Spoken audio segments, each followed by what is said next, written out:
She went to cook for the millionaire's sick daughter and ended up winning his heart. It all started with a desperate ad and a gluten-free recipe. What was just a job turned into affection and then into something even deeper. But when this love came to light, no one was prepared for the consequences. If this story interests you, don't forget to subscribe to our channel and tell us which city you're watching from. We'll continue. I promise, this will be the best story you'll ever hear in your life. The alarm went off at 5:30 in the morning, as it had every day for the past 2 years. Edward opened his eyes in the darkness, his body heavy not from lack of sleep, but from the weight of another day that needed to be lived. Beside him, the bed remained cold, the pillow untouched, a constant reminder that life had changed forever. He got up slowly, his bare feet touching the cold floor of the bedroom. In the hallway, he paused in front of his daughter's partially open door. Isabella, just 8 years old, slept curled up, her brown hair spread across the pink pillow. Even in sleep, her little face carried a seriousness that shouldn't exist in a child. She no longer cried, no longer smiled. She merely existed, just like him. The morning routine was mechanical. Black coffee, toast, a silent kiss on Isabella's forehead before leaving for another day of deliveries. The streets of New York were a familiar labyrinth, each address an automatic stop in his internal GPS. Rideshare driver during the day, food delivery driver at night. All to keep the household running, to give his daughter what she needed. Or at least, what he thought she needed. What Edward didn't know was how to care for what really mattered. How to talk to an 8-year-old girl about feelings he himself couldn't process. How to explain that mommy wouldn't return when he himself still expected to hear the key turning in the lock every night. Isabella woke up at 7, as always. She came down the stairs unhurriedly, her small steps echoing in the silent house. She found her father in the kitchen, stirring something on the stove that looked more like a failed chemistry experiment. "Good morning, Dad," she murmured, sitting at the table. "Good morning, Princess." Edward served her a plate of half-burnt scrambled eggs and overly dark toast. "Eat it all, okay?" Isabella nodded and began eating without complaining. She never complained. This silent obedience worried Edward more than any tantrum could. She was too small to be so understanding, so resigned. After dropping Isabella at school, Edward continued another day of rushing through the streets. Between rides, he thought about his daughter. He remembered how Marianne could make the girl laugh, how she transformed simple meals into special moments, how the house was full of life when she was present. Now, everything was functional, necessary, but empty. The first sign that something was wrong came on an ordinary Thursday. Edward arrived home earlier than usual and found Isabella sitting on the couch, hands clutching her stomach, her face pale and sweaty. "What's wrong, sweetheart? Are you feeling sick?" "It hurts here, Dad." She pointed to her stomach. Since snack time at school, Edward felt his heart race. He picked Isabella up and rushed to the nearest emergency room. During the trip, she vomited twice, making him even more desperate. In the emergency room, after hours of waiting and tests, the doctor called Edward to talk privately. "Mr. Edward, based on the symptoms and tests we've done, we suspect Isabella has celiac disease. It's a condition where the body can't properly process gluten." "Gluten? What's that, doctor?" "It's a protein found in wheat, rye, barley. It's in most breads, pastas, cookies. Isabella's body rejects this protein, causing intestinal inflammation and all these symptoms." Edward felt the world spin. Another complication, another thing he didn't know how to handle. And now, will she get better? With the proper diet, completely gluten-free, she can have a normal, healthy life. But it's essential that her diet be rigorously controlled. Any contact with gluten can cause these episodes. During the following days, Edward tried to understand what a gluten-free diet meant. He wandered through supermarkets, reading labels that seemed more like scientific texts. He bought special products that cost 3 times more than conventional ones. He tried cooking following recipes from the internet, but the results were disastrous. Isabella, always obedient, ate without complaining the hard breads, the tasteless pastas, the cookies that felt more like rocks. But Edward saw how she gazed out the window during meals, lost in thoughts he couldn't reach. One night, he found his daughter crying in her room. It was the first time she had shown emotion since the diagnosis. "What's wrong, Princess?" "I wish Mom was here," she whispered between sobs. "She would know what to do. She would know how to cook the right things for me." Edward hugged his daughter, feeling his own chest tighten. Marianne really would know what to do. She always knew how to take care of everything, of everyone. And now he was there trying to be both father and mother, failing miserably at both roles. Dad will learn, okay? We'll figure it out. But deep down, Edward knew he was lost. He didn't have time to learn to cook properly, didn't have knowledge about nutrition, couldn't even maintain a decent conversation with his own daughter. The guilt consumed him. Isabella was getting sick not only from celiac disease, but from his inability to properly care for her. It was during a sleepless night that Edward made a decision that would change everything. Sitting at the kitchen table, with an overdue electric bill in one hand and his phone in the other, he typed a classified ad. Need someone to cook for child with celiac disease. Part-time. Will pay well, urgent. He posted the ad on several websites and social media groups without great expectations. It was a cry for help, disguised as a job offer. He didn't know if anyone would respond, didn't know if he had enough money to pay someone qualified. But he knew he couldn't continue watching his daughter waste away. 2 weeks passed with few responses, all from people who wanted amounts Edward couldn't afford. He was beginning to give up when, on a Tuesday afternoon, he received a different message. Hello. I saw your ad about cooking for a child with celiac disease. I'm a nutrition student and have family experience with the topic. Can we talk? The name was Caroline. The message was simple, direct, without grandiose promises. Edward responded immediately, scheduling a meeting for the following day. For the first time in weeks, he slept with a glimmer of hope. He didn't imagine that that simple response would be the first step toward a transformation that would change not only Isabella's diet, but the entire dynamic of that silent house. Caroline would arrive not just as a cook, but as a fresh breeze in an environment that had long forgotten how to breathe. Edward still didn't know it, but he was about to discover that sometimes the best things in life come when we least expect them, disguised as necessity, but carrying within them the seed of something much greater. Caroline arrived punctually at 2 in the afternoon, carrying a colorful fabric bag and a shy smile. Edward opened the door and found himself facing a young woman in her early 20s, curly hair tied in a slightly messy ponytail, bright brown eyes, and simple clothes that revealed her modest financial condition. Edward, I'm Caroline. Please come in. She observed the house as they walked to the kitchen. Edward noticed how her eyes registered every detail, the toys that were too neatly put away, the walls without pictures, the heavy silence that hung in the air. In the kitchen, Caroline examined the half-empty cabinets, the refrigerator with few items, the basic utensils. Tell me about Isabella, said Caroline, sitting at the table. Edward talked about the recent diagnosis, about his difficulty dealing with the new reality, about how his daughter was getting quieter and thinner every day. Caroline listened attentively, asking pointed questions without judgment. My grandmother had celiac disease, Caroline shared. I lived with it throughout my childhood. I know how complicated it is at the beginning, but I also know it's possible to make delicious food without gluten. Do you have professional experience? Caroline lowered her eyes. To be honest, no. I'm in my 4th semester of nutrition, but... She hesitated. I really need this job. I'm 3 months behind on my tuition payments, and if I can't pay up, I'll have to drop out.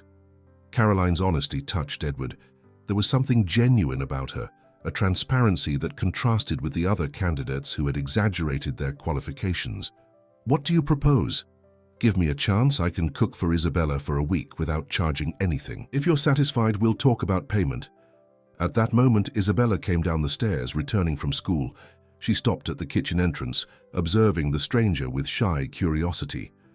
Hi, Isabella, said Caroline, crouching down to the girl's height. Your dad told me you like cookies. I brought some special ones for you to try. Isabella looked at her father, who nodded encouragingly. Caroline opened her colorful bag and took out a transparent container full of star-shaped cookies, golden and appetizing. They're made with rice flour and almonds, no gluten at all. Isabella took a cookie and bit into it slowly. Her eyes widened in surprise. It was tasty, really tasty. For weeks she hadn't eaten anything that brought pleasure, only obligatory nutrition. Did you like it? Asked Caroline. Isabella nodded shyly, taking another cookie. I can teach you how to make them if you want. It was the first genuine smile Edward had seen on his daughter's face in months. Caroline started the next day. She arrived at 2 in the afternoon and stayed until 7, preparing not only dinner but also snacks and lunch for Isabella for the following day. She brought with her a contagious energy, humming while she cooked, involving Isabella in the process whenever possible. The transformation was gradual but evident. Caroline didn't just cook, she educated. She explained to Isabella about the ingredients, taught her to read labels, showed her how to substitute traditional flours with safe alternatives. The girl began to take an interest in cooking, helping to measure ingredients, mix doughs, decorate cakes. "Look, Dad!" Isabella ran to show a cheese bread she had helped make. "I made this!" Edward felt something stir in his chest. How long had it been since he'd seen his daughter so excited? Caroline also brought life to the house in other ways. She suggested that Isabella cultivate a small herb garden in the kitchen window. She taught her to prepare calming teas with herbs. Gradually, the house began to smell of home cooking, the sound of laughter, color in the small decorations that Caroline was spreading around the corners. Edward observed everything, with a mixture of gratitude and something more that he still couldn't name. Caroline had infinite patience with Isabella, an ability to transform simple moments into special memories. When the girl spilled flour on the floor, Caroline laughed and said they could now make flour angels. When a cake didn't rise properly, it became a game of discovering new flavors. But it wasn't just Isabella who was changing. Edward began to arrive home earlier, curious to see what the two were up to in the kitchen. He participated more in conversations, laughed at the stories Caroline told about her culinary experiments in college. "Do you have family here in New York?" Edward asked one afternoon, while Isabella played in the backyard. "Just my mom. My dad left us when I was 10. Caroline continued stirring the dough she was preparing. "My mom works as a house cleaner, does what she can to help me with college, but it's tough." Edward recognized in Caroline's voice the same weariness he carried, the daily struggle to keep everything running, to give the best possible despite the limitations. "Why did you choose nutrition?" "Because of my grandmother," Caroline smiled. "She used to say that food is love in solid form, that cooking for someone is an act of care. I want to help people have a better relationship with food, especially those with restrictions like Isabella." There was something in the way Caroline talked about food that touched Edward deeply. It was the same love that Marianne demonstrated when she cooked for the family. But Caroline brought something new, a lightness that Edward had forgotten existed. The weeks passed and the house transformed. Isabella had gained weight, regained her energy, and most importantly, started smiling again. Sometimes, Edward found her humming the same songs that Caroline sang in the kitchen. Other times, he saw her explaining to her dolls how to make gluten-free cookies. One night, Isabella went downstairs for water and found her father and Caroline talking in the kitchen. They were discussing school, recipes that had worked, plans for the garden. Isabella noticed something different in the way her father looked at Caroline, something she hadn't seen in a long time. She hid behind the door, watching. Caroline was laughing at a joke Edward had told. He smiled back, a genuine smile, not forced like the ones he gave her during the day. Isabella went back up to her room with a confused heart. She felt guilty for liking Caroline so much, as if she were betraying her mother's memory. But she also felt something she hadn't experienced in a long time, the sensation that her house was becoming a home again. At school, for the first time in months, Isabella actively participated in the cooking class. The teacher had adapted a recipe for her, and Isabella managed to make delicious cupcakes that she shared with her classmates. She arrived home radiant, eager to tell Caroline about her success. "I did it. Everyone liked my cupcakes." "Of course you did," said Caroline, hugging her. "You're a chef in training." Edward watched the scene from the kitchen door, his heart tight with emotion. Marianne would be happy to see Isabella like this, he thought. She would approve of Caroline, approve of the caring way she looked after her daughter. It was at that moment that Edward allowed himself to feel something he had been repressing for weeks. It wasn't just gratitude he felt for Caroline. It was something deeper, more frightening. He was falling in love with the young woman who had brought light back to his home. But love, Edward would soon discover, doesn't always arrive at the easiest moments in life. 3 months after Caroline's arrival, life seemed to have found a perfect rhythm. Isabella was unrecognizable, cheerful, talkative, full of energy. She had gained weight and developed a genuine passion for cooking. Edward, in turn, was rediscovering small, everyday joys he thought were lost forever. The revelation of feelings happened on a Sunday afternoon. Caroline had stayed to prepare snacks for a party at Isabella's school. They worked together in the kitchen, she teaching, he learning. When their hands touched as they reached for the same utensil, the silence that followed was loaded with unspoken meanings. "Caroline, Edward began. "I know," she whispered, her eyes shining. "I feel it too." The first kiss was soft, hesitant, full of care, as if both understood they were treading on sacred territory, where lives intertwined irreversibly. Isabella, who had come down for water, witnessed the scene from the kitchen door. Instead of shock or jealousy, she felt a strange sense of completeness. Finally, her family was whole again, just different from what it was before. For a few weeks, they lived a discreet happiness. Edward came home earlier from work. Caroline stayed beyond the agreed time, and Isabella enjoyed the attention of two people who clearly cared as much about her as they did about each other. But life has cruel ways of testing moments of greatest happiness. The first trial came unexpectedly at a school party. Isabella was excited, having prepared special cookies with Caroline to share with her classmates. The party was going well until Mrs. Martin, a classmate's mother, offered Isabella a piece of cake. "Don't worry, dear. I asked in the kitchen, and they assured me it doesn't have gluten." Isabella, trusting the adult's word and wanting to participate like the other children, accepted the cake. Within half an hour, the symptoms appeared with full force. Intense abdominal pain, vomiting, fever. The principal called Edward desperately. Caroline arrived at the hospital even before him. She found Isabella pale and dehydrated, doctors running tests to assess the extent of the contamination. Edward arrived in a state of total panic, reliving past traumas. "How could this happen?" he shouted. "I trusted, I let her go." "Edward, it wasn't your fault." Caroline tried to calm him, but he was inconsolable. During the long hours of hospitalization, Caroline didn't leave Isabella's side. She held her hand during moments of pain, sang softly to help her sleep, talked with doctors about adjustments to the post-crisis diet. It was in that dawn, in the uncomfortable hospital chair, that Edward finally broke down. All the repressed emotions of the past years came to the surface at once. He cried for the wife he had lost, for the constant feeling of inadequacy as a father, for the fear of losing Isabella too. Caroline embraced him without saying anything, simply offering the comfort of her presence. In that moment, both understood that the love they felt for each other had been tested and proven true. But when Isabella was discharged on the third day, other problems began to arise. The social worker who was following the case due to the incident at school, Dr. Helen Carter, began to question the family dynamics. During a routine visit, Isabella mentioned that Caroline almost lived there and that Daddy is happier when she's at home. "Mr. Edward," said the social worker in an official tone, "I need to better understand what Miss Caroline's relationship is with your family. Isabella has been going through significant changes, and I need to ensure she's in a stable environment." Edward felt his blood freeze. Caroline is Isabella's cook, an excellent professional. But there is an emotional involvement that goes beyond professional, isn't there? Edward didn't know how to respond. Denying would be lying, admitting could complicate everything. The social worker continued, "Isabella is a vulnerable child who recently lost her mother. Any additional emotional instability could be harmful to her development." Caroline, who had heard part of the conversation from the kitchen, felt her heart sink. Was she interfering? Was her presence harming Isabella in some way?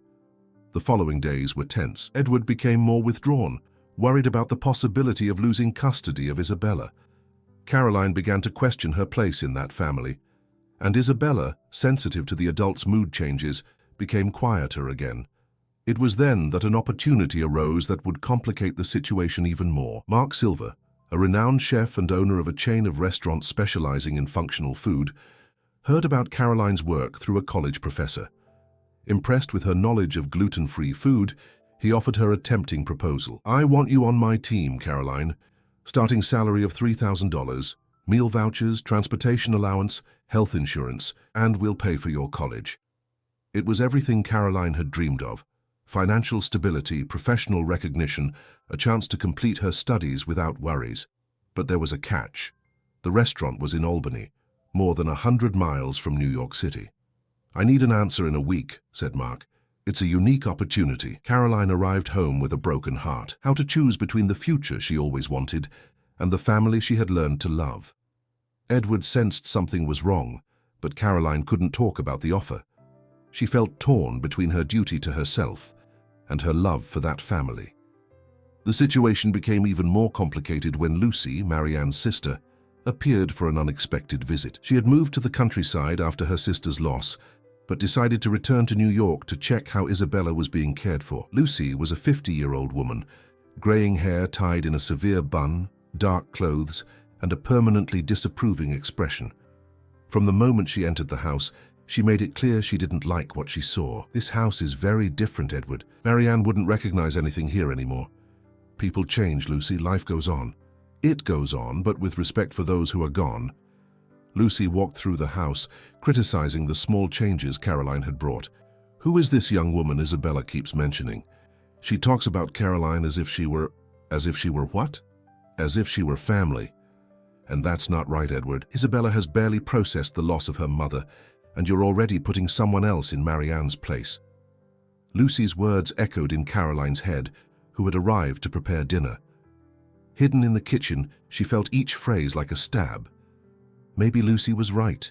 Maybe she really was trying to occupy a place that didn't belong to her. Isabella, sensing the tension, was once again in the middle of a situation she didn't fully understand. She saw her father more nervous, Caroline more distant, and an aunt who hadn't visited in months asking strange questions about her life. At night, after Lucy left with promises to return soon for a better conversation, Isabella sought out Caroline in the room she occasionally used to rest. "Why are you sad?" asked the girl, climbing onto the bed beside her. Caroline hugged Isabella, trying not to cry. "Sometimes adults get confused about what's right to do." "Are you leaving?" The girl's direct question broke Caroline's heart. "I don't know, little one. I don't want you to go. You make Daddy smile, and you teach me important things, and our house smells nice when you're here." That night, Caroline made a decision. She would talk to Edward about the job offer, about the external pressures, about all the fears that haunted her. If they truly loved each other, they needed to face together the adversities the world was placing in their path. What she didn't know was that Edward had also reached a similar conclusion. It was time to fight for the happiness that had cost so much to find. The conversation happened on a rainy Tuesday dawn. Caroline had put Isabella to bed and found Edward in the kitchen, distractedly stirring a cup of cold coffee. The weight of the past few days was stamped on their tired faces. "Edward, we need to talk," said Caroline, sitting across from him. He raised his eyes, prepared for the worst. "You're going to accept the job offer." Caroline was surprised. "You know? Mark Silver called me today. He wanted a reference for you. Said you're talented, dedicated, but seemed divided about accepting." Edward sighed. "It's an incredible opportunity, Caroline. I can't be selfish and ask you to stay. And if I want to stay, it wouldn't be fair. You're 24 with a career ahead of you. I'm a widower with a daughter who has special needs. You deserve more." Caroline stood up, indignant. "Who are you to decide what I deserve? Do you really believe I'm here out of pity or obligation?" "That's not what I meant. That's exactly what you meant." Caroline paced the kitchen, emotions overflowing. "You think I'm too young to know what I want? That I can't choose to build a life with you both?" Edward stood up too, his eyes shining. "Caroline, I love you. I love you more than I thought possible to love again. But I can't be responsible for you giving up your dreams." "My dreams have changed, Edward. 3 months ago, my biggest dream was to finish college and get a job. Today, my biggest dream is to wake up every day in this house, see Isabella grow healthy and happy, build a family with you both." "And the social worker? And your aunt? Is that what you're afraid of? What others will think?" Caroline stood in front of him. "Does others' opinion matter more than our happiness?" Edward embraced Caroline, finally allowing his defenses to fall. "I'm afraid of ruining everything again, of not being enough, of losing you too. You won't lose me and you won't ruin anything. We're a family, Edward. Families face problems together." In the days that followed, they acted as a real couple. Edward called the social worker and requested an official meeting. He presented medical documents proving Isabella's significant improvement, testimonials from the school about the girl's progress, and detailed nutritional reports that Caroline had prepared. "Dr. Helen," Edward said firmly, "Caroline is not just Isabella's cook. She's someone I love and intend to have by my side for the rest of my life. Isabella is happier and healthier than ever. I won't allow bureaucracy to destroy our family." The social worker, touched by Edward's sincerity and impressed with the concrete results of Caroline's presence, filed away her concerns. "Isabella is visibly well cared for and loved. That's what matters." Caroline refused Mark Silver's proposal but didn't let the opportunity go to waste. She presented an innovative project to her college, a university extension program offering free workshops on gluten-free food for low-income families. "I want to teach other parents how to cook with love and knowledge," she explained to the course coordinator, "to transform limitation into culinary liberation." The project was enthusiastically approved. Caroline received a research grant that covered her tuition and still guaranteed a monthly income to develop recipes and conduct workshops. The first workshop would be held at Edward's home. Caroline had transformed the kitchen into a small culinary laboratory with organized ingredients, printed recipes, and even personalized aprons for the participating children. Lucy reappeared on the eve of the first workshop, determined to cause problems. But what she found surprised her. The house was full of life, decorated with colorful posters about healthy eating, smelling of freshly baked cookies. "Isabella, come here," called Lucy in her authoritative tone. "Aunt Lucy, you arrived on the day of our party." Isabella ran to hug her, genuinely happy. "Caroline taught me how to make Mum's favorite cake, but without gluten. Do you want to try it?" Lucy was speechless when Isabella brought a piece of carrot cake with chocolate frosting that was identical in flavor to what Marianne used to make. "How do you know Mom's recipe?" asked Lucy, emotional. "Daddy told me how Mom made it. Then Caroline figured out how to make it the same, but without the ingredients that make me sick." Isabella smiled proudly. "Caroline says love doesn't erase love, it only multiplies. That I can love Mom who's in heaven and Caroline who's here." At that moment, Lucy understood. Caroline wasn't trying to replace Marianne. She was honoring her memory while creating something new and beautiful. "May I talk with Caroline?" Lucy asked with humility. The conversation between them was long and transformative. Caroline told about her own experience of loss, about how she learned from her grandmother that caring for someone was the purest form of love. Lucy, in turn, shared memories of Marianne, family recipes, stories that helped Caroline better understand the woman who had been so important to Edward and Isabella. "Marianne would be happy," Lucy finally said. "She always said that the greatest gift we can give someone is teaching a skill that lasts a lifetime. That's exactly what you're doing with Isabella." The first workshop was a resounding success. 15 families participated, learning not just recipes, but a new way of viewing dietary restrictions. Parents discovered they could prepare delicious meals for their children. Children felt included again in social moments. Isabella was the star of the workshop, teaching other children to make heart-shaped cookies. "The secret," she said with adult seriousness, "is to put love in every ingredient." At the end of the day, when everyone had gone, the family gathered in the messy but happy kitchen. Edward hugged Caroline from behind as she washed dishes. Isabella played on the floor with flour that had fallen. "Thank you," Edward whispered in Caroline's ear. "For what?" "For teaching us that starting over doesn't mean forgetting. For showing that love can have different flavors, but be equally sweet." 6 months later, Edward's house had become a reference in the community. Caroline's workshops happened monthly, always full, always transformative. Isabella grew healthy and confident, already planning to study nutrition just like Caroline when she grew up. Edward had become Caroline's partner in a small nutritional consulting company specializing in gluten-free food. They worked together, dreamed together, built together a life that neither had planned but that was sweeter than any dessert they knew how to prepare. On the kitchen wall next to recipes and photos from the workshops, there was an old photo of Marianne with baby Isabella. Caroline had suggested framing it and placing it there, in the heart of the home. "She's part of our story," said Caroline, "and beautiful stories deserve to be remembered." One Sunday afternoon, while preparing a special dinner together, Isabella asked a question that caught them both by surprise.